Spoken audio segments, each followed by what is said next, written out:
You've been lost in the woods for hours now, stumbling around in the dark. You come around the bend and see two people roasting marshmallows over a roaring fire.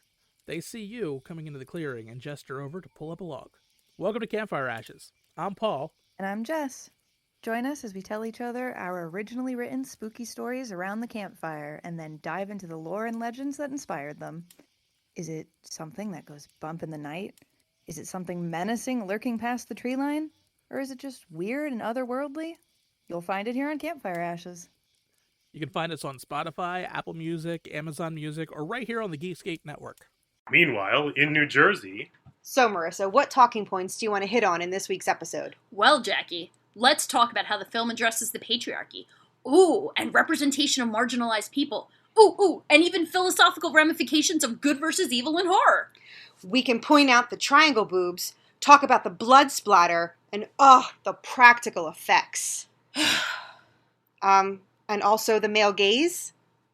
My gaze at the males. Hi-oh! From feminism to fangirling, the Jersey Ghouls cover all the bases of horror from a woman's perspective. New episodes are uploaded every other Sunday. Just search Jersey Ghouls to find us on social media and your favorite podcasting app.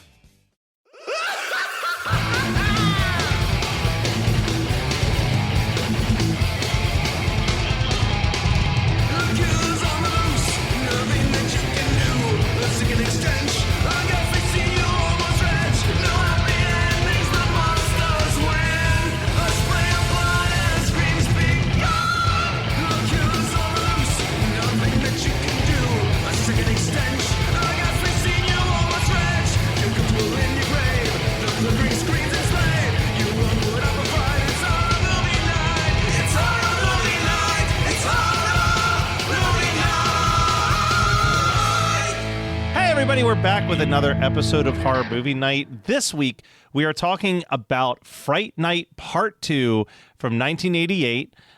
Scott, you picked this one. It was a bit of a group collaboration. Yeah, we can dive into that. Yeah.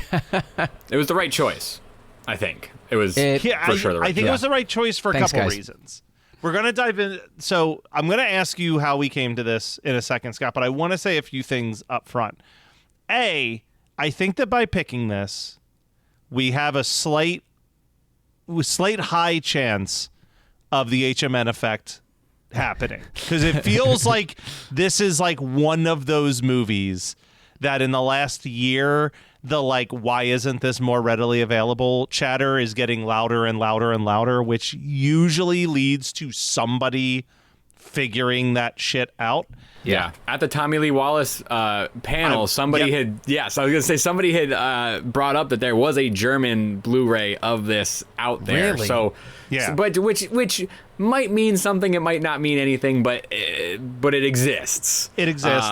Yes. And I was going to say, Kyle, this is a great time because Kyle had a very lengthy conversation with Tommy Lee Wallace at Creature Feature Weekend, where there was a lot of great stories shared about this particular film. And one of the notes that I wrote down very early on was I think I've seen this movie at most twice in my entire life. Yep. But it feels like such an immediate comfort film watching it. Like, it feels like a film I've seen 1,000 times. And I think it's just because it hits that exact tone of what I was looking for in 1998 to 2000 when I was renting videos all the time. This movie truly has everything. It truly has everything. Which, to its detriment to a certain extent, because this motherfucker didn't need to be an hour and 48 minutes long. Yeah, it was almost an hour 50. And I was like, guys, I'm so sorry for this, but it really... I mean, if they would have chopped 10 minutes of exposition in the middle where they're just fine. Hemming and hawing about whether or not the vampires really were real, it would be an absolute classic and we wouldn't be waiting for the HMN effect. Yeah. But because it really cooks when you get to the last act. I mean, there's flaws. And it doesn't make any sense how all of the effects are in the last act. But that also feels like a true HMN pick. Somehow, that is. I mean, we've talked about 3 of those films. 4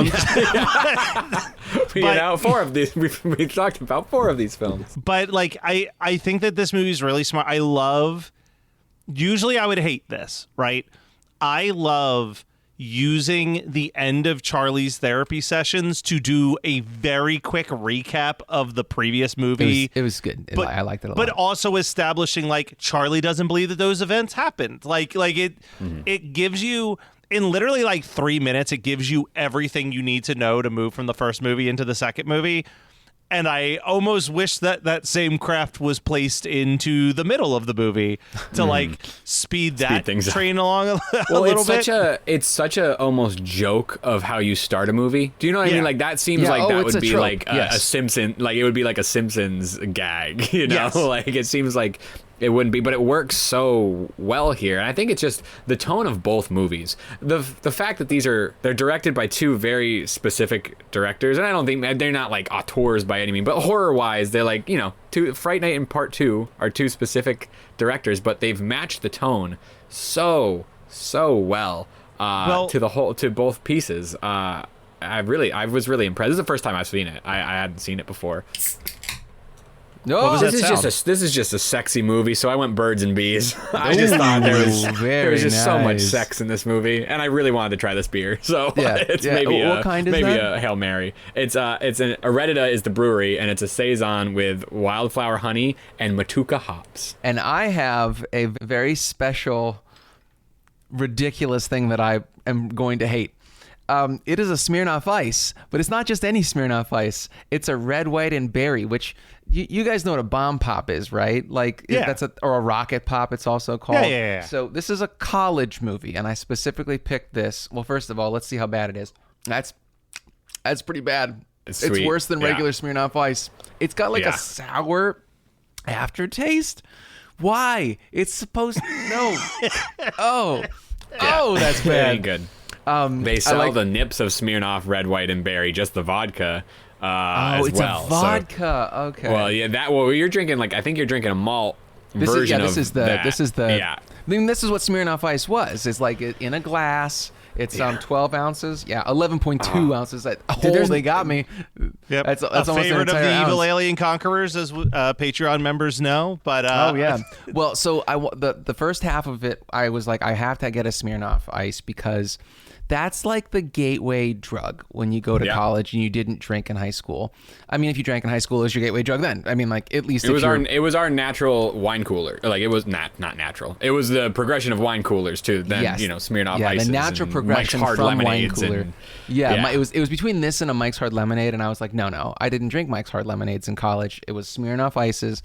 And they were, I mean, I didn't like them, but it was just like people would give them to you and you're like, okay, well, I want to get drunk, so I'm going to drink this. Anyway, that's the first half of it. The second half of it is that I didn't grow up with bomb pops. Now, what happened? Why didn't you grow up with them? It just wasn't that seems wild. It just wasn't in Ohio? I didn't know. I never, ever saw them. Maybe it's because I grew up in the country and there wasn't an ice cream truck. That's probably why, because I don't think I see them in see them in the stores. Like, it's definitely an ice cream truck special. I actually have a box of them in the basement freezer. Make it up for lost time. Yes. But in college, in the cafeteria, you'd get your food and then you'd sit down and you'd eat it, or you'd talk with your friends, and then on your way out you'd grab an ice cream from the ice cream, like one of those slidey things, like one of those little cases with the slidey top. You go to the gas station. You all know what I'm we're trying to about paint here. the picture and I'm having a hard time. Anyway, so it was always bomb pops for me. And the thing is what you would do is you would fight your way through the red. You would then eat as much of the blue as possible, because like, for the people that don't know what they are, which apparently it's nobody but me when I was 18. It goes red, white, and blue. The red is cherry, the white is lime, the blue is blue raspberry. And the lime is the only part that's really good. So you fight through the cherry. Bold. I was going to say, I feel like there's two people who strongly disagree with you. That's because you ate a bomb pop as an adult. The cherry and the blue raspberry and be like, oh, lime, get the fuck out of my face. I am flabbergasted. I'm sorry, Scott. I know I live my life on hard mode most of the time anyway, but like really the way that I eat bomb pops is just awful, because you eat the red and you eat the blue, and then you try and keep the yellow or the white on the stick so that you can enjoy it last. No wonder you bought those toxic waste things. bro. You're You just like, painted oh, a let's Salvador go. Dali version of eating a bomb pop. It's completely fucking surreal. Also, It is insane. I have an anecdote about bomb pops from literally 3 days ago. I was on call last week, and when I'm on call, it sucks because my phone, the ringer's on, and literally I get alerts from work at all hours of the night. And so I got an alert at like 1 a.m. I was like, oh, this fucking sucks. And so I went to my computer and I worked on it for a second, and I was waiting for something to complete. And so I went to the kitchen, went to the freezer, and I got a bomb pop out. Megan typically does not get out of bed when I get out of bed, especially when I'm on call. But she came out and she caught me eating this bomb pop, and she goes, what you got there? And I said, you know what this is. And you'd think that was the punchline. It wasn't. The punchline was, in my like loopiness, I go, these colors don't run, and I took a big bite out of the yellow, and the rest of it fell off of the fucking stick.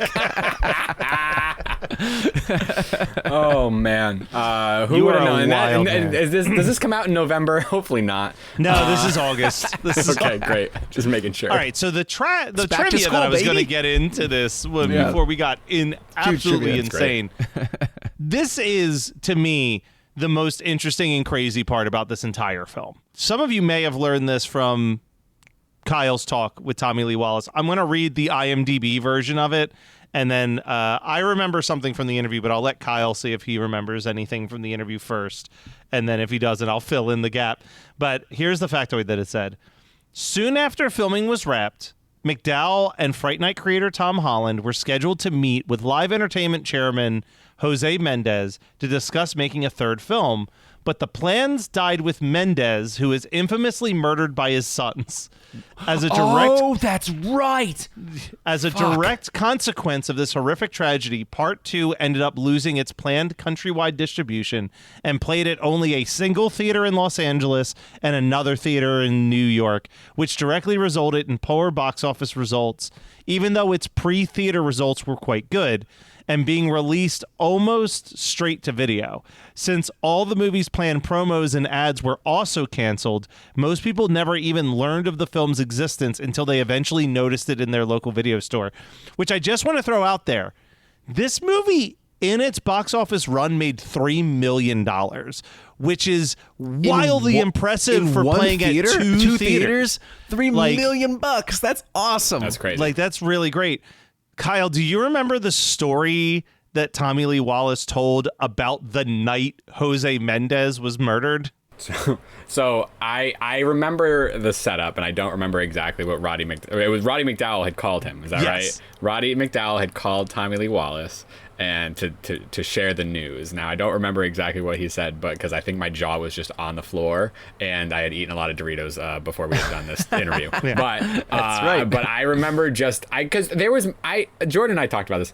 And there were moments where I think both of us just sort of like blacked out on this interview because as two filmmakers ourselves, to see Tommy Lee Wallace talk about like Roddy McDowell calling him to have this guy. So if you could finish it, Matt, that would be lovely. So basically what happened was the morning before Jose Mendez was murdered, they had a very heated lunch with Jose Mendez about the distribution of the movie. And when the news came out, McDowell called Tommy Lee Wallace to break the news and then asked, "It wasn't you, was it?" Because he was because the meeting got so heated, he was like, "You would tell me if this was you, right? Like, I need to know that you didn't follow this guy home that is and a crazy end his wrestling thought process right there. Yes, right? It wasn't you, was it? Yeah, just making sure. We had a lot of fun on that interview. It's on you posted it, Matt. It's on our feed and it's on the Camp Nightmare feed. So there's two different ways to find. Not to push it, but like I was also really happy we picked this movie because I hadn't seen it. We'd had those talks. I hadn't really I kind of assumed that you all had talked about it. I didn't bother to look. It just seemed like it fell right into like. We haven't done It's the a original Fright Night hard either movie before. to find. For a long time, it was a hard movie to find. I have a VHS PS version. I'm actually glad I watched the YouTube version because the YouTube version's like HD quality. It looked so good that's why I'm shocked that there's no blue of it that's like readily available. It came out on it was an 8 or a 10 pack like of the Milk. Was it Milk Creek? That came out with, and it was like. It was an amazing 10-pack. It had like Class of 1999, Slaughter High. No, I don't think this is on this because this is the one that I had. Yeah, Scott and I had this one. It's maybe I'm just placing in Class of 2000. Yeah. All right. Forgive me. I was placing. You must be confusing white... it for Ghoulies 3. Ghoulies Go to College, which is like the an understandable mistake. Yes, for sure.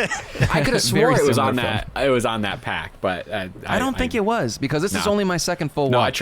I know that you guys have it, so if it's not on there, I don't own it. If it's not on there, then it's not on there. Have either of you seen? So the box art that I keep seeing for this is similar to the original Fright Night, which is like that's the one that I know. The vampire cloud over like a college dorm. But the VHS box that I remember, and I'm sure you can find this online, it's just all white with a vampire face in the corner and like it's the that little lady vampire face, right? Yeah. I love that poster. Yeah. I love the simplicity of that poster so much. Like, I think it's a really cool. Is the one that I'm more familiar with. I had completely blocked that out of my mind for some reason, but you're right, Matt. That is, I think, what that's what the video store version. For sure. Yes, I maybe the vampire face cloud over the dorm was for a DVD or something. It probably like was later? for a poster, is what I'm going to guess. Oh, okay. I'm going to guess that when they made the theatrical poster, they went with that because, like, obviously, if you're doing like a sequel, you want it to have the familiar imagery for the movie poster. But I guess once they were like, fuck, we're just going to push it straight to video, they just went with the cheapest box they could do, and they actually made a pretty iconic box art looks good. by doing it. I always confuse that with, wasn't there like another Fright Night 2 where they go to college in Europe or something? I know that there's a sequel to the remake of Fright Night. Oh, is that must have been what it was like. Direct to streaming or something? Like a direct to streaming, direct to DVD Fright Night 2. That was like probably 2013. Oh, okay, that would have been the right timing. I have to call out a couple things that's behind Kyle if you're watching on Patreon. I mean, the rollerblading those are roller skates, vampire. Buddy. Roller skating, whatever. It would be so much cooler if they were rollerblades in 1988, but this movie like ahead of the curve. This movie has so many awesome moments. Like, I know that we've given it a lot of crap for the lull that is in the middle of the movie, but there are some great moments, and I just want to rattle a few of them out. Like, first of all, roller skating vampire, great first kill. Right out the gate, right out the gate. Like, we're like talking like maybe first 15 minutes, 15 minutes. Great. Followed by the strangest cover of Louie Louie I have ever heard, because it sounds like it's almost a cappella mixed with rock, because it's like the voice is going like Louie Louie, oh, but in the background along with the instruments is another voice just going dot dot dot dot. like it is so strange, but that plays to introduce the character of Louie, who was originally written to be Evil Ed. The actor who played Evil Ed was filming 369 Evil, so they just changed it to a different character and cast motherfucking Uncle Rico to show up as this like kind of werewolf vampire. It's a vampire, but he looks like a lycanthrope. He's a dog.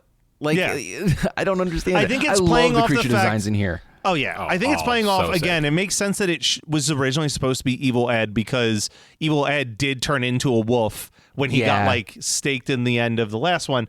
The bit where she closes the window and it's all the nails clicking onto the floor. It's like it's so good. And then immediately after that, like it's like it's like you get the roller skating vampire, you get the window scene where you first see Uncle Rico, and then you get this awesome like POV from a bat crane shot, just kind of like careening through the college. And I was just like, man, this is like introducing all of these different characters that are our main like group of villains, like our group of bad guys. It's just like cool shit after cool shit. But then like my notes stop for like 30 minutes of the movie until the third act. Yeah, exactly. Yeah, like it's like it starts so this movie has so many second act issues. Like it's not even that it's like issues. It's just like you could have consolidated so many of these scenes to like move it quicker. But one of my favorite bits in the middle is like one of the plot points is that Louis is trying to take Charlie's girlfriend throughout this and keeps like finding situations to like be there when he knows Charlie's going to be distracted from other stuff. And there's a bit where a dog starts barking at him and he turns around and it's just a quick shot of him with the wolf face scaring the dog away. It looks fucking awesome. It's so delightful. And then Charlie in this one actually starts turning into a vampire, which is probably the biggest like upgrade from the first movie. So you get these bits that we've seen before. I won't name any movies in particular for potential double feature purposes, but like he gets an overly garlicked pizza. He's wearing sunglasses now. Like he's having these vampiric issues. But I gotta say, as a person who's not huge on garlic, I'll put some garlic. You gotta be a psychopath if your special pizza is a full ball of garlic is smashed into it. No, you're also wrong. You're also wrong on that. No, you put all the garlic on the pizza. It's not raw garlic, Matt. It's roasted garlic. That's right. And I'm allergic to fucking garlic, and I know this. I'm fine with that. Here's the thing. You give the buyer the chance to add the garlic. To just smash it into the pizza is chaos. That's why pizza places have the garlic shakers, man.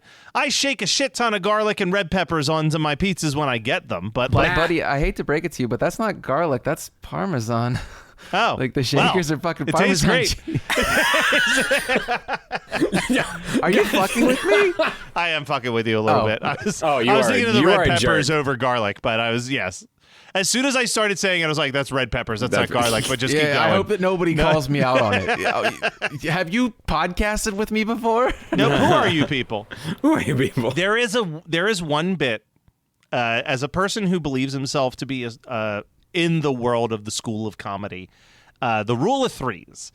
And the one bit that they do the rule of threes with that I love so much is the constant calling back to the bowling alley, where his therapist first tells him to go to the bowling alley to clear his head. And then Louis pissed off that he can't date the one girl, and the guy's advice is to go to the bowling alley. And then we come back to the bowling alley. And this is where I think the movie really starts to like up the ante, is when we get the head coming out of the ball return in the bowling alley. Just waiting and for I was, it. Yeah. Oh, the whole time I'm like, if we don't get a head coming out of this ball return, what are we even doing? That part exists. Yes, same. I remembered the first like 10 minutes of this movie clear as day, and I remembered the last 10 minutes of this movie clear as day, and everything in the middle doesnut exist. It's just such a beautiful. The end. All I knew was the beginning and the dance that that they when they go to like the vampire party. I remember the vampire party. That's it. Yeah. And what's her name? She does the dance on Fright Night. She becomes Regine. Yeah. Regine comes the host of Fright Night. Let me ask you a question, Scott, because you are the king of vampire information, as you've said before. I do know a lot about vampires. Would they have even be able to film her to be broadcasted on television? Cameras require mirrors. There's no fucking way Regine could be on camera. That's like one of my only notes before we get to all the kills that I just wanted to remember at the end. It was driving me nuts, but I was like, you know what? It's just fantasy. Maybe just shut it off and enjoy it. But no, that she can I wrote be the on same She's so note. strong, right? Exactly. She can't, if the cross isn't bothering her, like right out the gate, like the reflection of a reflection of a reflection. Maybe that dwindles the power of I just wish that they didn't already establish that she didn't have a reflection. Well, they didn't establish 15 minutes earlier. I don't think it was her. I think it was the cat. Oh, was it the cat guy and her, or was it the cat guy and one of the other vampires? I think it was both of them that he saw didn't cast reflection. Because Peter Vincent had his like cigarette case, and he looked back. I remember the cat person. I really wish that I had written down that character's name, but I don't think we ever heard it. But in any case, I guess you're right that that she isn't visible in that. I couldn't remember who the second vampire was that was dancing, but it must have been the two of them. All right. Who cares? Who fucking cares? Who cares? Let's get into this third act. Let's get to what your price of admission is. Do you want to talk about why we picked that? Why we as a group Sure. picked this? Well, let's just go into this was a 2 days before the recording date, last second change up. Yeah. And it was put to a vote, and you had sent me a couple movies that you were looking at on your long list, and then I think you had sent Fright Night at the exact same time that I typed, why don't we just do something like Fright Night Part 2? Because that had been like really low on your long list. I completely forgot that it was even there. Yeah, and I was just like, I don't know why we don't just do this one, because like, if I feel like this just screams horror movie night. You know what I mean? Like this feels like when you think of like what are the movies that would, if we were still doing the trading cards every year for Comic-Con, like Fright Night Part 2, that white box cover is such a perfect trading card thing for us. Like, but it's then just Tommy like, Lee Wallace would have stopped and said, hey, he would have do that. He would have tried to clarify some stuff. No, he wouldn't have, because he signed my Halloween 3 NES box.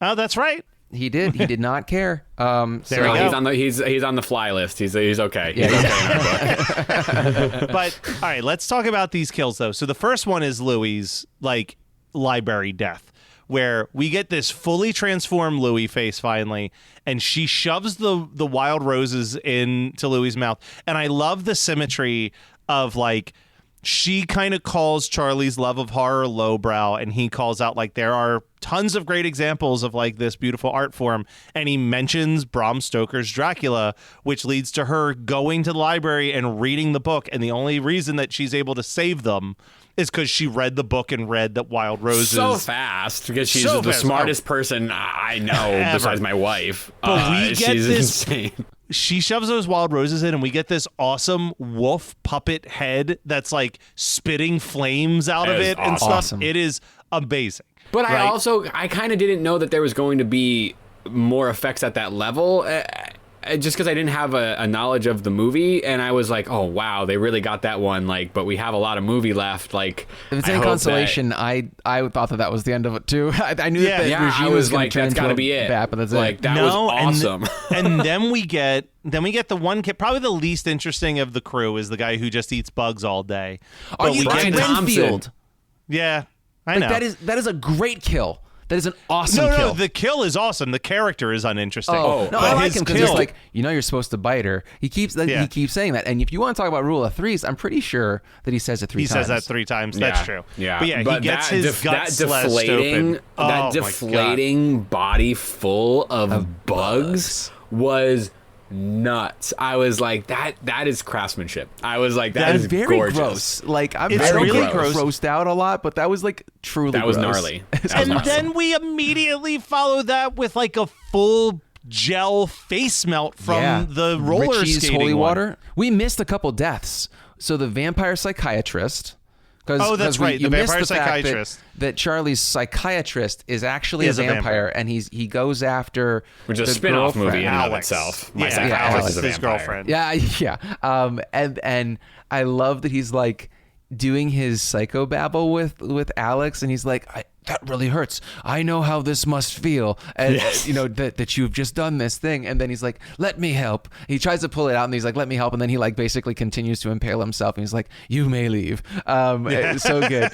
And then you also forgot that Richie, who is the stand-in for Evil Ed, he gets the holy water to the face death, which is also super gnarly. It's so good. Like, these kills are a full slit. Good. Yeah. So there's a really sad story about the actor who played Richie as well that I found doing research. So right after that actor landed the role of Richie, he was actually diagnosed with AIDS. Ugh. And given that this is 1988, at that point, that's just like essentially a death sentence. Yeah. So he said that he wanted to make this movie before he died, and was very open with like Tommy Lee Wallace and the rest of the crew about his health.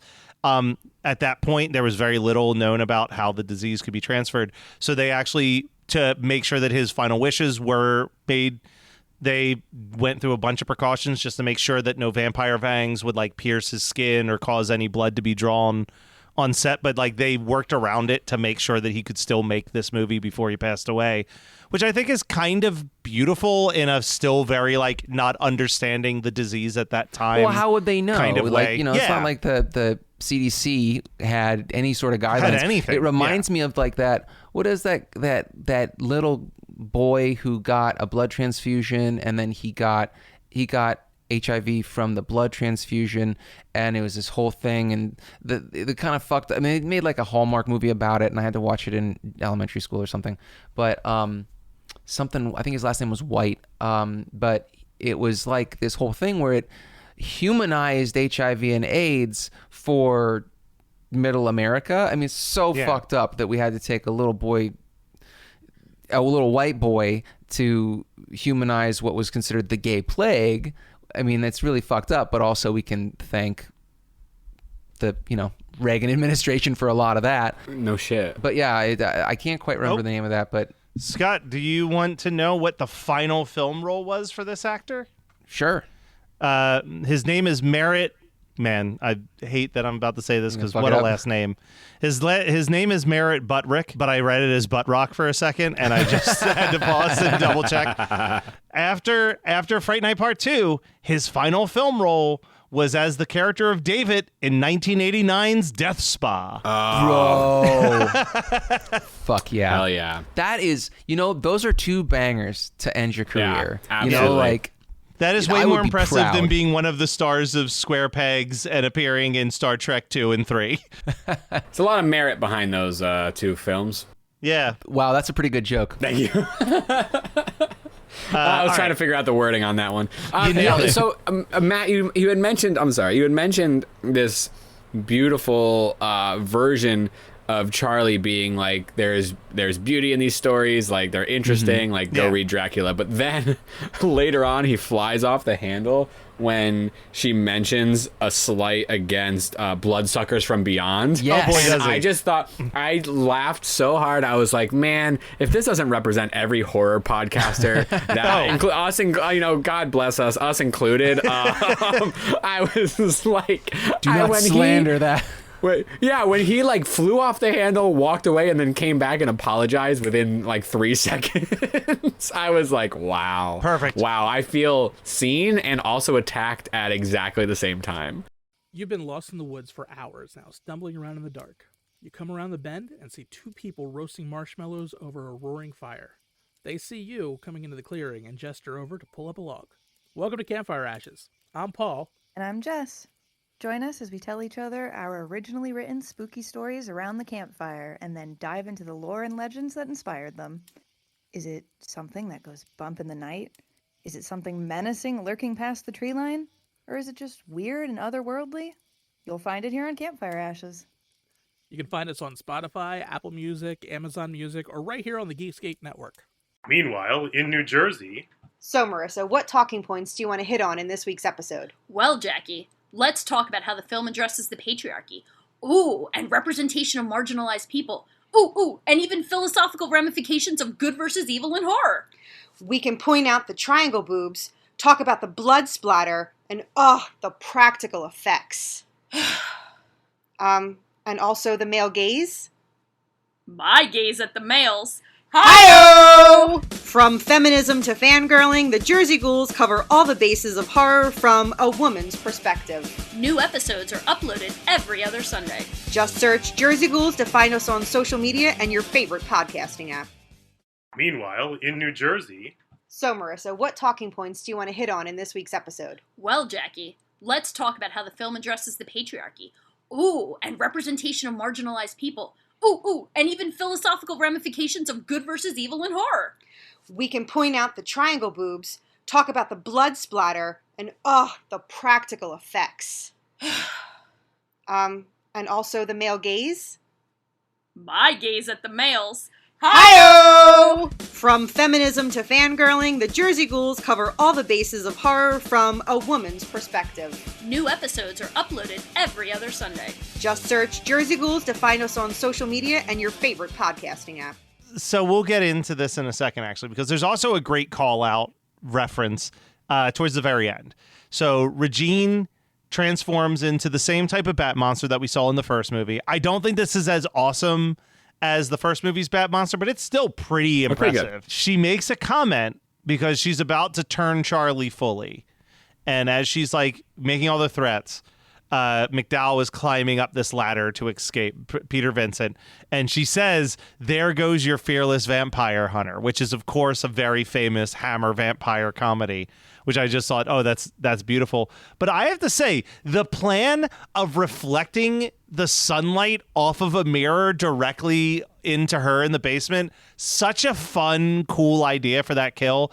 And like the puppet in flames, the like skeletal hand coming out of the grave, the filling her coffin with communion wafers so she can't get into it. Like, it's such a fun final. It's like the Home Alone of like How to Kill a Vampire. It's very fun. Yes, it's an absolute blast. I have to point out something. I don't think that you guys missed this, but I don't want us to finish our conversation without pointing this out for the listener. The thing that makes this movie work for me, beyond the sweet special effects, is the fact that they inverted all of Fright Night in Fright Night Part 2, where Alex is the one that goes after Charlie instead of Charlie going after his girlfriend in the first one. And I loved that because I don't know, it felt so right. Like, how else would you make a follow-up to such an iconic, and I hate to use the word, but perfect horror movie? Like, I think that Fright Night is pretty untouchable. Well, so here's what I'm going to say about Fright Night Part 2. And this is coming through the lens of what I've said in the past, where I still think that this movie is just like 10 minutes too long. Sure. Like there are valid criticisms to throw at Fright Night Part 2. I have said this before, that one of the reasons why I cite a movie like Dream Warriors as being a perfect example of how to do a sequel is that it pushes the lore forward. It recreates the moments of terror and the pacing that you want it from the previous movie, but still like advances everything and levels everything up and like makes your leads more compelling. Like it does. I think that this follows in that same note of like, this could have been a carbon copy of the first Fright Night movie. And like, it's not. It follows a lot of the groundwork. It follows a lot of the pacing. It follows a lot of that, but it still feels different enough and like it elevated where the last movie left off that it just works really well. This is, especially for like late 80s, which is kind of looked at as a time of just like lifeless bad sequels to beloved movies. I actually think that Fright Night Part 2 stands on stronger legs than a great many of the other sequels out there. Like it's actually really well done. And I think that goes to Tommy Lee Wallace. I think Tommy Lee Wallace might be one of the best sequel directors in horror. Like, he just knows how to do something that checks all the right boxes while still feeling different enough. Yeah, he does. I think that he has I based on our conversation that we had, I feel like a lot of it is based on his arts background. So like not filmic arts, but like, you know, art direction, production design, like all of these things that tell a story, I think maybe a lot more than people give them credit for. So then when he's coming in and understanding sort of the basis of where we've come from, Fright Night, even Halloween, in a sense, like Halloween 3 conceptually completely different, but does it not fit the tone of Carpenter's first and Rosenthal's second, and like all of that, right? Like it does fit into that, even if it's completely haywire. I have not seen Vampires Los Muertos yet, but as soon as I do, I have it on my list for this show. I don't know if we need to do it or if I'm just throwing a Kyle pick out there. Listen, I don't know. I know that we all didn't enjoy John Carpenter's Vampires. But it gives me hope that we might enjoy. But a Tommy Lee Wallace directed sequel starring John Bon Jovi does feel like it's a must-do for the show eventually. Yeah. It tickles my fancy just a little bit. And honestly, like, not for nothing, I feel like I could stomach 90 minutes of John Bon Jovi better than stomaching more James Woods. So like that also, For sure. like that feels like that might help. Also, So we got to go to his restaurant. Yeah, boy, do we. All right. So, Scott, this was your pick. Let's talk double features. What would you double feature with this? Question. Am I a bad friend? No, I've never considered you a bad I've never friend. considered you a bad friend either. Well, you might after this, because I'm going to go with My Best Friend's a Vampire. God damn it! Yeah. Wow. Yeah. No, I mean, I almost feel like I don't need to pick a second one. That is the best comparison to this movie. Like, I actually think that My Best Friend's a Vampire is still more successful at pacing, but this is legitimately way more of a horror movie than that is. So it really just depends on, do you want to watch an 80s teen comedy or do you want to watch a horror movie?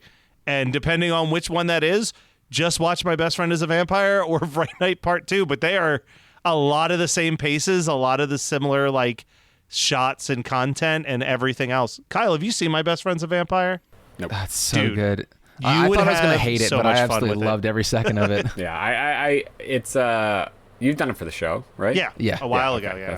Yeah. So right. I don't think I have. Kyle, you go, and I'll try to see if I can think of something else. I'm gonna go Howling 2, because I just as truly the B picture. This is the main thing, and then more sex, more weirdness, more everything. Christopher Lee, like just more stuff that tonally matches what this is sort of like riffing on, but does so in such a B picture, like 80s weirdness thing. So there was a lot that, I mean, I wrote down like 4, but that was the first one that came to mind, and I still stick by it. All right, and I'll go with what I think is a little bit more obvious, but I still think that My Best Friend is a Vampire is the correct answer. Monster Squad, the other movie where was the Uncle other Rico one. plays a werewolf. Yeah, That was the other one I wrote down. Well, guys, speaking of Monster Squad, I don't know. It's just a good movie. We like it a lot here. But if you go to hmnpodcast.com, you can go and buy T-shirts. You can mostly buy T-shirts, but you can also find our back catalog. If you search HMN Podcast on any social media, you'll find our Facebook group. You'll find our Instagram page, and you'll find our TikTok. And you might even find our Patreon, patreon.com/HMN Podcast. Go and throw some donations our way. Get some bonus episodes. Get some video content. Get some early access to episodes. Get a newsletter from us. Hey, did I say the word newsletter? There's a Patreon newsletter where you get to know about the movies in advance. But if you email us at hmnpodcast@gmail.com, wow, I really stumbled through that. Take 2. If you send us an email at hmnpodcast@gmail.com, we can sign you up for our monthly newsletter, which recaps the past month on the show, tells you places where you can meet us. All of us write these nice little essay blurbs. It's a fun little monthly newsletter from your friends here at Horror Movie Night. And with all that said and done, Scott, what is something that you want to talk about, be it movies, music, podcasts, etc.? All right, so I'm going to keep it short. I was feeling a little vampy after watching this last night, so I followed it up. I literally followed it up, and I felt like I should have picked this as my double feature, but I thought it'd be funnier to take yours. But I watched Renfield finally, and it is so fun. I'll probably not watch it again, but I really loved it. I really liked Nick Cage is just absolutely ridiculous in it. The special effects are fun. I mean, there's a lot of CGI, but the practical stuff is fun. And I really like the addition of, because I don't think it's in the lore. Tell me if I missed it, because I definitely missed that wild roses can hurt vampires. That's the most I missed that. oddball piece of trivia I did not know about vampires. I don't think that Renfield ever before the movie Renfield was able to gain super strength by eating bugs, but totally fine with it in that movie. It's a lot of fun. I'll go next. There was a documentary that I've been hearing about for years that dropped on Netflix this week, and I made Barb watch it with me. And it was one of those things where, it's not a horror movie, but it certainly feels like it at certain points. And it's a documentary called Tickled, about the Tickled, dude. Have you seen Tickled? Yeah, we showed many of friends who are no longer our friends tickled. I'm just kidding. They're still our friends. So but yeah, tickled talk about it. Tickled is from this New Zealand pop culture journalist who did the Dark Tourism TV series for Netflix recently. But he basically, his job in New Zealand was to find weird and interesting things in pop culture to write articles about. And he stumbled upon this website where you could get paid to be a competitive tickler. And the videos involved like an athletic guy handcuffed to a bed while other athletic guys tickled him. So he put an inquiry about like, hey, I'd love to interview somebody from this organization for my newspaper. And instead of like a no, or instead of just like no response at all, they basically responded with a bunch of like homophobic shit about him because he's gay, and just being like, we would never let like an F word like you ruin the sanctity of competitive tickling, a very heterosexual sport. And he was just like, the response was so over the top that he was like, well, now I'm doubling down and I'm going to do like a full documentary about this. And yeah, he goes full PI on it. Yeah, he goes full PI trying to figure out what it is. And the thing that's crazy that like becomes super uncomfortable is that there seems to be, and watch the documentary because there's so many more layers to this than what I'm saying, but it seems to be no real financial end game with this. Someone is paying people a shit ton of money to fly to LA and film these weird videos that they just put online for free. Like there's no way that they're making any monetization. You can watch the, well, they imply that it could also be power, because anytime any of these people have requested the video get taken down because they regret making it, this person will buy multiple URLs in their name and ruin the SEO for this person so that anytime you Google them, all you get is their tickle videos. It's so weird. It just gets stranger and stranger as it goes down. Definitely worth the 90-minute watch. We were getting very tired because it was like 10:30 when it was wrapping up, and I'm 100 years old apparently now. But like, she was like, should we go to bed? I'm like, we're just so close. I need to know what is happening. Like, I can't go to bed without answers. I need to finish this. I don't know, it's probably not on Netflix, but there is an additional like mini documentary about like what happened after the film was released that I would recommend. I don't remember the name of it, but I'll definitely look into that too. But yeah, tickled. It is so good. It's like very, if for interests of true crime, for interests of like what the fuck stories, for like it has everything. It really does. Just like Fright Night Part 2. Yeah, it's really good. I'm glad you watched it. Yeah, I had a blast. I'm tickled that you watched it. How about with you, Kyle? What did you watch? I watched Jeff Nichols' The Bike Riders. I don't get a lot of time to go to a movie theater, and I just got back from vacation and I missed Long Legs, and like I'm gonna try to get to Long Legs, but I don't know if it's gonna happen. But I found a Monday matinee, because I live in a more summery area, that the theaters have added matinees now during the week. Hopefully that remains. But I got to go see Bike Riders at like 11 o'clock on a Monday morning. But the Bike Riders is, I love sort of these like slice of life Americana films that are not so sort of like prestige, or prestige is not the right word. Pompous. They're not like pompous about like, hey, we're presenting this right. Like I think like a thing like, unfortunately, Green Book falls into this category, right, where they're trying to present something and it just is like ass backwards, and it's like that clearly has some other themes that make it problematic, but you can still sort of like problematically expose a slice of life. Hillbilly Elegy is one of those things, for example, that doesn't. You're against Hillbilly Elegy, right? Like, okay, yeah, just for wanted. Sure. Woo! Yeah. About to quit the show. Yeah, for real. Yeah, I think that like there can be a tone deafness when you dive in and you just try to present maybe an aesthetic of a thing without really being like, oh, this is what it's about. And the Bike Riders does have pre-existing material that it's built upon. There was a photo book and photojournalism about this this biker club that existed in the Midwest. But at the same time, it did feel like a really proper depiction of that culture, and I thought it was an appropriate depiction and how bike culture shifted gears at some point in time.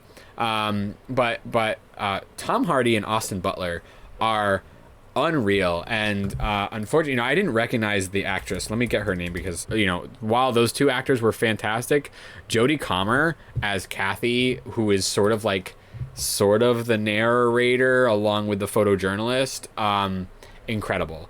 The accents are mwah. Like, it's such a real, like, you really buy into the experience of the movie. So if you like those sort of like slice of life, gives you a few years of like what's going on with these people, and you just kind of like buy into it, if you're into that type of movie, highly recommend it. Like, the drama is somewhat high. It's not extravagant. It's very like, it just feels very real. It feels very reflective of a time without being over dramatic. So I like the bike riders a lot. All right. Well, we will be bike next week with more you guys are insane. horror movie night content. I didn't do this.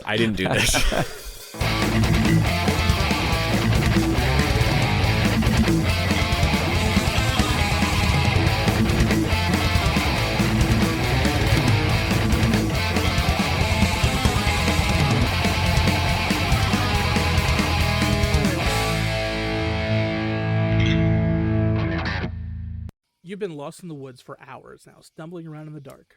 You come around the bend and see two people roasting marshmallows over a roaring fire. They see you coming into the clearing and gesture over to pull up a log. Welcome to Campfire Ashes. I'm Paul. And I'm Jess. Join us as we tell each other our originally written spooky stories around the campfire and then dive into the lore and legends that inspired them. Is it something that goes bump in the night? Is it something menacing lurking past the tree line? Or is it just weird and otherworldly? You'll find it here on Campfire Ashes. You can find us on Spotify, Apple Music, Amazon Music, or right here on the Geekscape Network. Meanwhile, in New Jersey... So, Marissa, what talking points do you want to hit on in this week's episode? Well, Jackie, let's talk about how the film addresses the patriarchy. Ooh, and representation of marginalized people. Ooh, and even philosophical ramifications of good versus evil in horror. We can point out the triangle boobs, talk about the blood splatter, and the practical effects. And also the male gaze. My gaze at the males. Hi-yo! From feminism to fangirling, the Jersey Ghouls cover all the bases of horror from a woman's perspective. New episodes are uploaded every other Sunday. Just search Jersey Ghouls to find us on social media and your favorite podcasting app. You're listening to the Geekscape Network.